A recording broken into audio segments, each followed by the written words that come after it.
मुरादाबाद जिले का एक आदमी सुबह सुबह अपने छत पे टहलने के लिए जाता है। अब चूंकि महीना ठंडी का था तो सोचता है कि ऐसे ही थोड़ा सा धूप सेक लेंगे और थोड़ा सा टहल लेंगे। इसी प्लान के साथ वो सुबह सुबह 7 बजे अपने छत पे टहलने के लिए जाता है और धूप सेकते हुए अपने छत पे इधर से उधर चहलकदमी करने लगता है। अब संजोग से उसके घर से ही सटा एक कब्रिस्तान, एक शमशान घाट होता है। अब टहलते टहलते जब उस आदमी की निगाह, उस आदमी की नजर उस शमशान घाट की तरफ जाती है और उस शमशान घाट पे पड़ती है, तो आदमी देखता है कि दो आदमी उस शमशान घाट में एकदम आराम से इत्मीनान से लेटे हुए हैं। ये आदमी ध्यान नहीं देता, इसे लगता है कि शायद ठंडी का महीना है तो दोनों आदमी भी शमशान घाट में बैठ के लेट के धूप सेक रहे होंगे। अब इस बात को ध्यान नहीं देता और टहलते रहता है। टहलते टहलते लगभग 15 मिनट बीत जाता है। इसकी निगाह फिर वहां पे जाती है। ये देखता है कि वो आदमी फिर वैसे लेटे हुए हैं। ये फिर ध्यान नहीं देता, फिर टहलता रहता है। ऐसे ऐसे करके लगभग आधे घंटे बीत जाते हैं और 7:30 बज जाता है। उसके बाद भी ये ध्यान देता है कि दोनों आदमी बिना हिले डुले वैसे ही लेटे हुए हैं। तब इस आदमी को थोड़ा सा शक होता है कि ऐसे कौन से दो लोग हैं जो ऐसे शमशान घाट में लेटे हुए हैं और बिल्कुल भी हिल डुल नहीं रहे हैं। आमतौर पे आधे घंटे तक कोई लेटा है तो शायद कम से कम एक हाथ या फिर एक करवट तो बदलनी चाहिए, लेकिन वो दोनों आदमी बिल्कुल बिना हिले डुले, बिना किसी मूवमेंट के वैसे ही लेटे होते हैं। अब इस आदमी को थोड़ी सी क्यूरियोसिटी, थोड़ी सी जिज्ञासा होती है और सोचता है कि जाके शमशान घाट में, चूंकि गांव का ही शमशान है, गांव की ही बात है, तो जाके चेक करते हैं कि कौन है। तो ये जिज्ञासा के साथ अपने छत से उतरता है और सीधा उस शमशान घाट में जाता है और देखने लगता है कि वो आदमी है कौन। लेकिन जैसे ही ये आदमी शमशान घाट में जाता है और उन दोनों आदमियों को देखता है, इस आदमी की न चाहते हुए भी चीख निकल जाती है। और चीख इतनी जोर की थी कि आसपास के मोहल्ले के सारे लोग इकट्ठा हो जाते हैं। और वो जो लोग इकट्ठा होते हैं वो भी जब इस नज़ारे को, इस मंजर को देखते हैं, तो उन आदमियों के भी हाथ पांव कांपने लगते हैं। और उन्होंने जल्दी जल्दी में पुलिस को फोन किया, क्योंकि वो नज़ारा इतना ज्यादा खौफनाक, इतना ज्यादा विवश था। तो आदाब, नमस्कार, जय हिंद, वंदे मातरम। मैं आपका अपना ठाकुर प्रखर सिंह। आज मैं जिस सच्ची घटना के साथ हाजिर हुआ हूँ, जिस कहानी के साथ हाजिर हुआ हूँ, उस कहानी की वजह से मुरादाबाद से लेके पूरे यूपी, पूरे देश में इंसानियत को एक बार फिर कटघरे में लाके खड़ा कर दिया था। क्योंकि जिस तरह हम मानवता की, जिस इंसानियत की, जिस ह्यूमैनिटी की हम बात करते हैं, इस घटना को सुनने के बाद, इस घटना को जानने के बाद शायद हमारा पुजारियों या फिर ऐसे किसी पूजा पाठ करने वाले या फिर किसी इंसान से भरोसा करना तो दूर, शायद एक बार उसके पास जाना, या फिर जिंदा को तो छोड़िए, उसके पास आप किसी इंसान की मुर्दे को, किसी की लाश को भी छोड़ने से पहले एक बार आदमी को सोचना पड़ गया। क्योंकि जो कुछ बातें उस मामले से सामने आई वो अपने आप में बेहद चौंकाने वाली, बेहद हैरान कर देने वाली थी।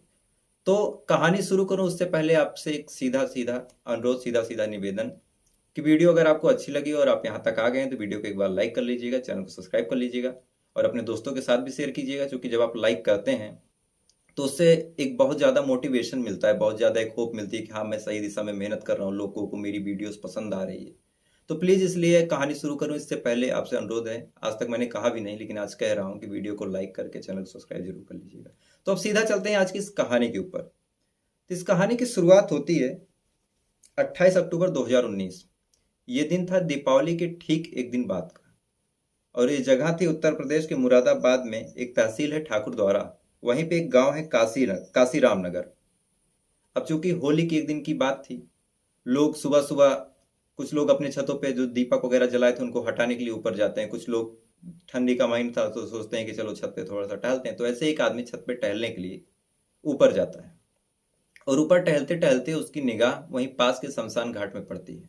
अब शमशान घाट में जब उसे लगता है कि दो इंसान लेटे हुए हैं जो काफी देर से नहीं हिल रहे हैं, तो भागता हुआ शमशान घाट में जाता है वो इंसानों को हिलाने के लिए, इंसानों को चेक करने के लिए क्या हुआ, ऐसे क्यों लेटे हुए हैं। लेकिन जब वो आदमी वहां पे जाता है तो देखता है कि उन इंसानों के सर बेहद बुरी तरीके से कुचले हुए थे। इतनी बुरी तरीके से कि उन इंसानों की पहचान करना नामुमकिन सा हो गया था। सर एकदम कुचले हुए, जो दिमाग था, जो भेजा था, अलग पड़ा हुआ था बाहर निकल के। और सर की कोई ऐसी हड्डी, कोई ऐसी मसल्स नहीं थी जो टूट नहीं गई हो, जो कुचल न दी गई हो। अब ये नज़ारा ये आदमी देखता है, इसकी चीख निकल जाती है और आसपास के मोहल्ले के लोग भी इकट्ठा हो जाते हैं। अब जब मोहल्ले के लोग इकट्ठा होते हैं तो उनमें से किसी ने पुलिस को फोन कर दिया। पुलिस आती है, शव को अपने कब्जे में लेती है, लोगों से पूछताछ करती है कि ये आदमी कौन है, ये आदमी कैसे मरा।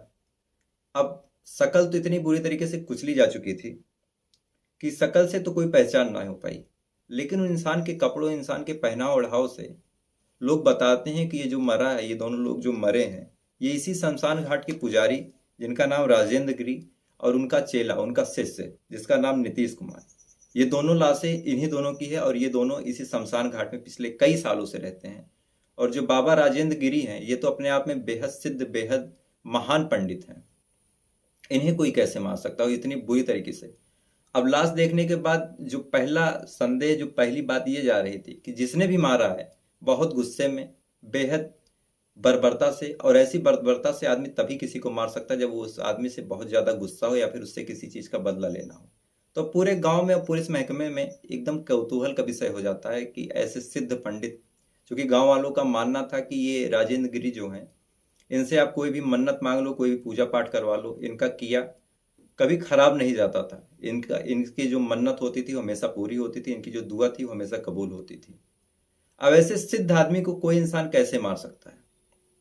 अब कुछ लोग किसी पे शक करते हैं, कुछ लोग किसी पे शक करते हैं, लेकिन कोई पुख्ता सबूत, कोई पुख्ता नाम नहीं आता। अब चूंकि ये दोनों कई दिन से, कई सालों से उसी शमशान घाट के साधु थे, तो इनका कोई आसपास रहने वाला भी नहीं था। अब बात धीरे धीरे फैलती है, बात राजेंद्र गिरी के घर तक जाती है। तब जाके जो राजेंद्र गिरी का भाई था नंदू, वो थाने आता है और एक नाम लेता है। वो कहता है कि मेरे भाई का कत्ल योगेंद्र कुमार उर्फ बंटी ने किसी पुरानी रंजिश के तहत किया। अब पहला ऐसा मामला था, पहला ऐसा वाकया था इस पूरी घटना के बाद जब किसी इंसान का नाम, किसी शख्स का नाम नामजद किया गया था। अब पुलिस को और कुछ चाहिए नहीं था, क्योंकि मरने वाले के घर वाले ने ही किसी इंसान का, किसी शख्स का नाम ले लिया था। तो पुलिस आनन फानन में उस योगेंद्र कुमार उर्फ बंटी के पास जाती है, उसे गिरफ्तार करती है, उसे पकड़ के लाती है, अपने तरीके से पूछताछ करती है। और पूछताछ करने के बाद जब उसे कुछ हाथ ना आता तो अपने दूसरे वाले तरीके, जिसके बारे में मैं अक्सर बताता हूँ, उस तरीके से पूछताछ करती है। और जब काफी मार पिटाई होती है तब योगेंद्र कुमार कहता है कि इस इंसान को, इन दोनों इंसानों को मैंने तो नहीं मारा, लेकिन किसने मारा है इसके बारे में मैं जानता हूँ। मुझे शक है एक आदमी पे, शायद उसी ने मारा हो। और पुलिस वाले फिर उससे पूछते हैं कि बताओ कौन है वो। तो उस समय एक आदमी, जो योगेंद्र कुमार है, वो एक नाम लेता है अंकुश यादव, और कहता है कि मुझे शक है कि अंकुश ने ही मारा है, क्योंकि वो कई बार कह रहा था कि इस पुजारी को मारना है। अब पुलिस जब एक और नाम सुनती है अंकुश यादव, तो उसे भी खोजने निकल पड़ती है। अंकुश यादव को खोजा जाता है। अंकुश यादव का नाम निशान कुछ पता नहीं चलता कि अंकुश कहाँ है। घर पे जाती है, दबिश डालती है, लेकिन घर पे ही पता चलता है कि अंकुश कई दिनों से गायब है। अब इधर राजेंद्र गिरी और नीतीश कुमार की जो पोस्टमार्टम रिपोर्ट है वो भी सामने आ जाती है। पोस्टमार्टम रिपोर्ट में आता है कि इन दोनों ने मरने से पहले शराब पी थी और इनकी सर को बुरी तरीके से कुचला गया है। इतना बुरी तरीके से इन दोनों को कुचला गया है, इतने धारदार हथियार से मारा गया, ऐसे सामानों से मारा गया, इनका जो भेजा था उसका भी एक तरह से कीमा बन गया था। और ऐसा फॉरेंसिक डिपार्टमेंट वाले कहते हैं कि ऐसा कोई इंसान किसी इंसान को तभी मार सकता है जब उस इंसान से बहुत ज्यादा नफरत करता हो, बहुत ज्यादा दुश्मनी हो, बहुत ज्यादा कोई रंजिश हो। अब पुलिस वाले सोचते हैं कि अंकुश कुमार, जिसकी उम्र मात्र 22 साल है, उसका इस पंडित से क्या दुश्मनी, क्या ऐसी रंजिश हो सकती है जिसके बारे में इतना कहा जा रहा है कि इस रंजिश के तहत अंकुश कुमार ने इतनी बर्बरता से, इतनी क्रूर तरीके से, इतने जालिम तरीके से इंसान को मारा है। अब पुलिस अंकुश कुमार को खोजती रहती है। अंकुश कुमार का कुछ पता नहीं चलता। मामले के हफ्तों बीत जाते हैं। फिर कहीं से एक मुखबिर के जरिए पुलिस को सुराग मिलता है कि अंकुश यादव फला जगह पे छिपा हुआ है। अब पुलिस जाती है, अंकुश कुमार को पकड़ के लेके आती है। अब लाने के बाद सीधा सीधा अंकुश से पूछताछ पुलिस करने लगती है कि बताओ तुमने मारा कि नहीं मारा। पहला सवाल तो पुलिस का ही होता है कि तुमने मारा या नहीं मारा। तो अंकुश बिना डरे सीधा सीधा एक्सेप्ट करता है कि हाँ मैंने मारा है, और इन्होंने ऐसा जघन्य काम किया था कि ऐसे लोगों को तो बहुत पहले ही मार देना चाहिए था। तो अब पुलिस पूछती है कि बताओ क्यों मारा। तो उसके बाद एक बात पूछने के बाद पुलिस ने जब पूछा कि बताओ अंकुश तुमने क्यों मारा, तो जो बातें अंकुश पुलिस के सामने रखता है, उसे सुनने के बाद, उसे जानने के बाद आसपास की मीडिया, आसपास की पुलिस, ऐसा कौन नहीं था जो अपने कानों पे सुनने के बाद, उस घटना को सुनने के बाद जिसे अपने कानों पे यकीन हुआ कि क्या ये ऐसा सच में हो सकता है। जो खुलासा अंकुश ने किया था वो अपने आप में बेहद हैरान कर देने वाला, बेहद चौंकाने वाला था। अंकुश बताता है कि मेरी बहन की मौत, क्योंकि मेरी बहन पिछले कई महीनों से, लगभग 6-7 महीनों से बीमार थी, और बीमारी के चलते मेरी बहन की मौत पिछले महीने हो गई थी। अब मरने के बाद हम लोग, मैं, मेरे पापा और लगभग सैकड़ों लोग मेरी बहन को जलवाने के लिए लाते हैं शमशान घाट में और जला देते हैं। अब जलाने के बाद लगभग जब 1 घंटा बीत जाता है तो मेरे घर वाले कहते हैं कि अब लाश जल जाएगी, अब चलो घर चलते हैं। अभी 1-2 दिन बाद हम लोग जो फूल चुनना होता है, जो अस्थियां चुनी जाती है, वो चुनने के लिए आएंगे। और क्या ऐसा करके समझा बुझा के मेरे घर वाले मुझे और सबको लेके वापस चले आते हैं। अब रिश्तेदार भी उसमें कहते हैं कि इसमें क्या इतनी देर बैठे रहोगे, लाश अब जल जाएगी, लाश में आग लग चुकी है, लाश पकड़ चुकी है, तो यहाँ पे बैठने का रुकने का कोई मतलब नहीं।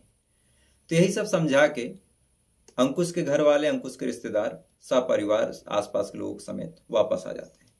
लेकिन जो अंकुश था, उसकी बहन से बॉन्डिंग थी। आमतौर पे भाई बहनों में बॉन्डिंग अगर सेम एज के हों, लगभग 20-22 साल की उम्र उसकी बहन की भी थी और ये भी 20-22 साल का, अगर सेम एज के हैं तो बॉन्डिंग बहुत ज़्यादा अच्छी होती है।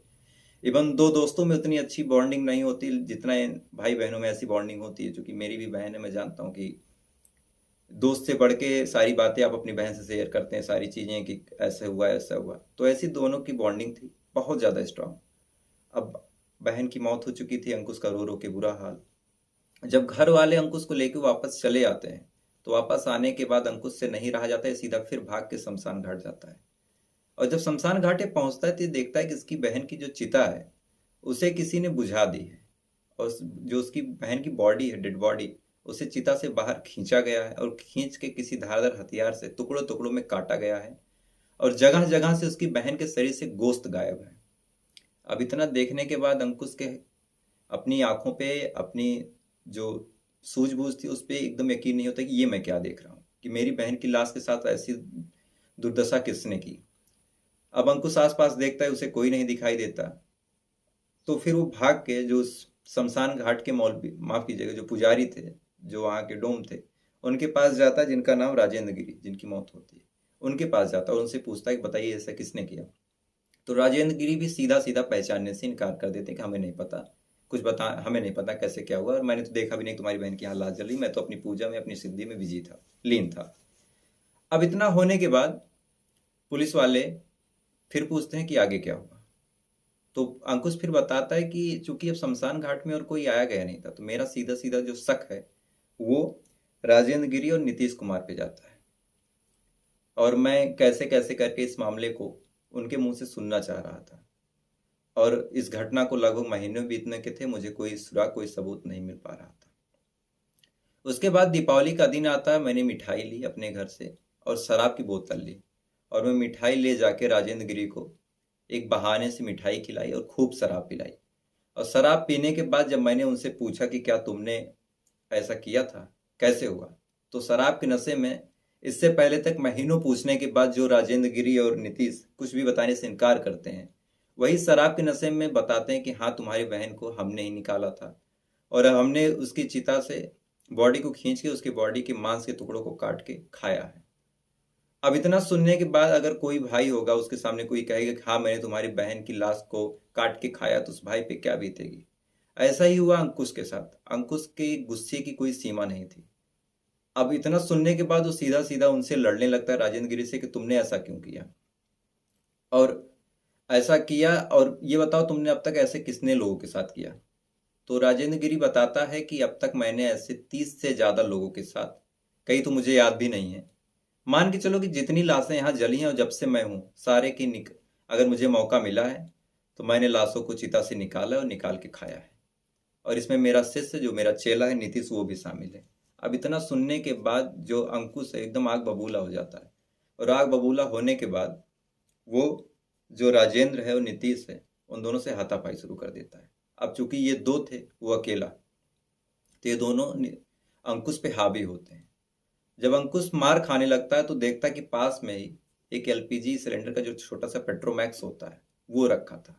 जब इसे कुछ नहीं सोचता तो सीधा सीधा पेट्रोमैक्स उठा के राजेंद्र गिरी के सर पे मार देता है।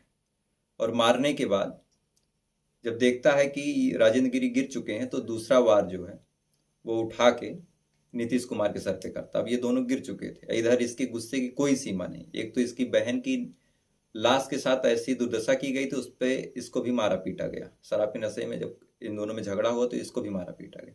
उसके पास एक बगल में ही देखता है, वहां एक फावड़ा पड़ा हुआ था। अभी इस फावड़े को उठाता है, उसको उल्टा करता है और उल्टे वाली साइड से इनके सर को तब तक, इन दोनों के सर के तब तक कुचलता है जब तक इन दोनों का सर बुरी तरीके से एकदम कीमे में नहीं तब्दील हो जाता। और इतना करने के बाद ये चुपचाप वहां से भाग जाता है। अब इतना सुनने के बाद पुलिस वालों के होश फाख्ता हो गए कि अंकुश ने ऐसे दो दरिंदों को मारा है जो इंसान की चिताओं से लाशें चुरा के खाया करते थे। हालांकि पुलिस को ऐसे बिना किसी सबूत के अंकुश बात पे यकीन करना भी थोड़ा सा मुश्किल था कि एक आदमी जो खून के इल्जाम में फंसा हुआ है वो कुछ भी कहानी बता सकता है। तो अंकुश आसपास के इलाकों माफ कीजिएगा, पुलिस आसपास के इलाकों में पता करती है कि क्या ये बात सही है क्या नहीं। तो ऐसे कई लोग, लगभग 20 से 22 लोग पुलिस थाने में आते हैं और कहते हैं कि हाँ, वो उन्हें ये तो नहीं पता कि ये बात सही है या नहीं, लेकिन उन्होंने बताया कि कई बार जब हम लोग लाश जलाने के बाद वापस फूल चुनने जाते हैं तो हम देखते हैं कि चिता जो है उसकी जो हड्डियां हैं, माफ कीजिए, जो लकड़ियां हैं, वो बुरी तरह से फैली हुई हैं। ऐसा लगता है जैसे चिता को किसी ने बुझाया है। तो हमें ऐसा लगता था कि किसी जंगली जानवर का ये काम है या फिर कोई इंसान या फिर कोई बच्चा ऐसे मजाक में कर दिया होगा।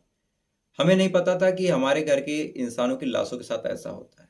लेकिन इतना तो है कि हाँ, चिता के साथ छेड़छाड़ हमारे घर के लाशों, हमारे घर के जो इंसान मरे उनकी चिताओं के साथ भी ऐसे छेड़छाड़ हुए हैं। अब पुलिस पूरे मामले की जांच करती है। जांच में अंकुश की बात सही पाई जाती है। मामला कोर्ट में जाता है। अब चूंकि अंकुश का जो साइड था वो थोड़ा सा सिंपैथी वाला था, हाल में बगल में बहन की मौत हुई थी, और ये बात भी धीरे धीरे अदालत में साबित हो जाती है कि इसने जानबूझ के नहीं मारा, अपनी डिफेंस में और गुस्से में गलती से इसके हाथ से दो लोगों की हत्या हो गई। तो ज़्यादा इसके ऊपर कोई संगीन अपराध सिद्ध नहीं होता और इसे मामूली सी छोटी सी सजा देके जेल भेज दिया जाता है।